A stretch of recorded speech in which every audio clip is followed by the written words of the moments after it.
ही रहते हैं। बहू, ओ बहू, जरा चाय बना दे। मुग्धा चाय लेकर आती है। ये लीजिए, और कुछ चाहिए? अरे नहीं, बस चाय पीने का मन था। जाओ, तुम दूसरा काम करो। चाय पीने के थोड़ी देर बाद सास दोबारा मुग्धा को आवाज लगाती है। अरे बहू रे, आओ बहू, जरा हलवा तो बना दे, मीठा खाने को मन हो रहा है। इसी तरह मुग्धा की सास पूरा समय कोई ना कोई काम बताकर उसे रसोई से बाहर तक निकलने नहीं देती। कभी चाय, कभी हलवा, कभी पानी तो कभी दूध, हर समय खाने को चाहिए, और उसके लिए अपने हाथ पैर बिल्कुल नहीं हिलाने। परेशान किया हुआ है इन्होंने।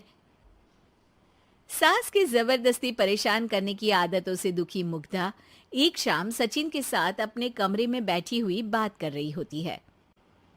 सुनो जी, मम्मी जी की ये जानबूझकर मुझे परेशान करने की फरमाइशों से मैं बहुत फ्रस्ट्रेट हो चुकी हूँ।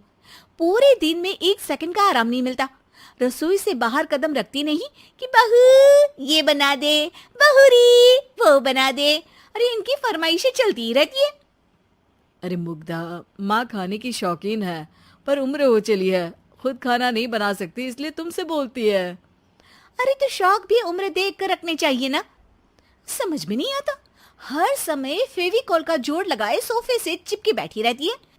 इतना सब डाइजेस्ट कैसे हो जाता है उन्हें? अरे तुम मेरी माँ से इतनी नफरत कैसे कर सकती हो? मैं उसे नफरत नहीं करती जी, बस परेशान हूँ। जहां मुग्धा अपने पति से ये सब बोल रही होती है, वहीं उसकी सास भी कमरे के बाहर दरवाजे से कान लगाए सारी बातें सुन रही होती है और अगली दोपहर रसोई में मुग्धा के पास जाती है। बहू, आज ना मेरा कुछ मसालेदार खाने का मन है। तो चाय बना दूं? मुझे बहुत पसंद है। अरे ना, ऐसा कर लिट्टी चोखा बना ले। और हाँ, जितना मसाला बातों में मिलाकर पति को सुनाती हो ना, सब्जी में भी वैसे ही डाला करो, खाना स्वादिष्ट बनेगा। सास की बात सुनकर मुग्धा हैरान रह जाती है। मतलब अब पूरा समय मुझ पर हुक्म चलाने के साथ बंद कमरे में हुई पति पत्नी की बीच की बातें भी सुनती है? अरे बात जब मेरी थी तो सुनने में क्या दिक्कत है? ये कहकर सास वहां से चली जाती है। अरे अब तो हद पार हो गई, इस तरह से तो ये मेरा जीना मुश्किल कर देंगी।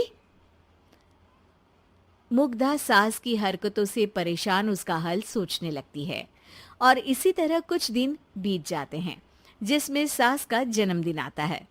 मुग्धा बहुत खुशी के साथ अपनी सास को एंड्रॉयड मोबाइल गिफ्ट करती है। मम्मी, आपको सबसे बात करने के लिए बहुत दिक्कत होती है ना, कभी सचिन तो कभी मुझे बोलना पड़ता है, पर इस मोबाइल से आपको कोई दिक्कत नहीं होगी। एक जगह बैठे बैठे बहुत कुछ कर सकती हैं अब आप। मोबाइल देख सासू माँ खुश हो जाती है, पर उसे इस्तेमाल करना तो आता नहीं, इसलिए साइड में रख देती है। जिसे देख मुग्धा घर का सारा काम छोड़ मोबाइल सेट कर सास को इस्तेमाल करना सिखाने लगती है, जिसके बाद अब सास पूरा समय मोबाइल में ही लगी रहती है। हाय, जब से मम्मी को मोबाइल मिला है मेरी लाइफ में कितनी शांति आई है। अच्छा है, इसी तरह बिजी रहे तो मैं भी सुकून की जिंदगी जी पाऊंगी। अब मुग्धा जब मन करे काम करना, जैसा चाहे वैसा खाना बनाकर खाना, पूरा समय रिलैक्स और खुश रहने लगती है। क्या बात है, आजकल तुम बहुत चहक रही हो। अरे मम्मी जी से छुटकारा जो मिला है, अब ना फरमाइशें ना छुप छुप कर बातें सुनना। अच्छा, तो मोबाइल गिफ्ट करने की ये स्कीम थी। इसी तरह दिन बीतते हैं और अब मोबाइल पर लगी सास फरमाइशों की जगह सवालों के लिए बहू को आवाजें लगाना शुरू कर देती है। अरे बहू सुन तो, देख जरा किसी का फोन क्यों नहीं मिल रहा? रिचार्ज खत्म हो गया है, पर अभी 4 दिन पहले ही तो मैंने किया था, इतनी जल्दी कैसे खत्म हो गया? अरे मैंने कल तेरी कनाडा वाली मौसी सास से 3 घंटे बात की थी ना। क्या? इतना महंगा तो मोबाइल भी नहीं आया जितना महंगा इसका रिचार्ज पड़ रहा है। इसके बाद तो जैसे मुग्धा के दिन की 24 घंटे में से 20 घंटे सास के पास उनके मोबाइल रिलेटेड प्रॉब्लम सॉल्व करने की ड्यूटी ही बन जाती है। अरे मुग्धा, ये मोबाइल में अचानक तेरी मौसी सास की शक्ल क्यों दिखने लगी? और ये तो हिल भी रही है। मम्मी, ये गूगल डुओ का वीडियो कॉल है। इसमें आप बात करने के साथ एक दूसरे की शक्ल भी देख सकती हो। अच्छा, ये तूने मुझे पहले क्यों नहीं बताया? अब बताने के लिए पहले नहीं बताया। इसी बीच सचिन भी वहां आ जाता है और सास अपनी वीडियो कॉल में बिजी हो जाती है।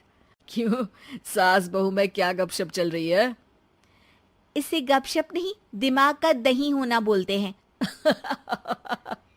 पर तुम तो मम्मी को मोबाइल देकर बहुत खुश थी, फिर क्या हुआ? हाँ, उसका सुकून भी कुछ ही दिन मिला। अब घर के टंटे खत्म हुए तो मोबाइल की टिंग टिंग शुरू हो गई। देखो भाई, कुछ पाने के लिए कुछ खोना तो पड़ता है। आखिर तुमने मोबाइल अपने फायदे के लिए ही तो दिया है, तो फिर सवालों के जवाब भी देने पड़ेंगे, क्योंकि जब तक उनके हाथ में ये फुंथरू रहेगा, तुम्हारी लाइफ में प्राइवेसी और सुकून रहेंगे। कहने का मतलब है अगर इससे प्यार बढ़े तो दाग अच्छे हैं। अरे मुझे पहले दिन से ही पता है मोबाइल किस मकसद से दिया गया है। भूलो मत, इससे पहले मैं बातें ही सुनती थी। सास की ये बात सुनकर मुग्धा शॉक में और सचिन हंसता रह जाता है।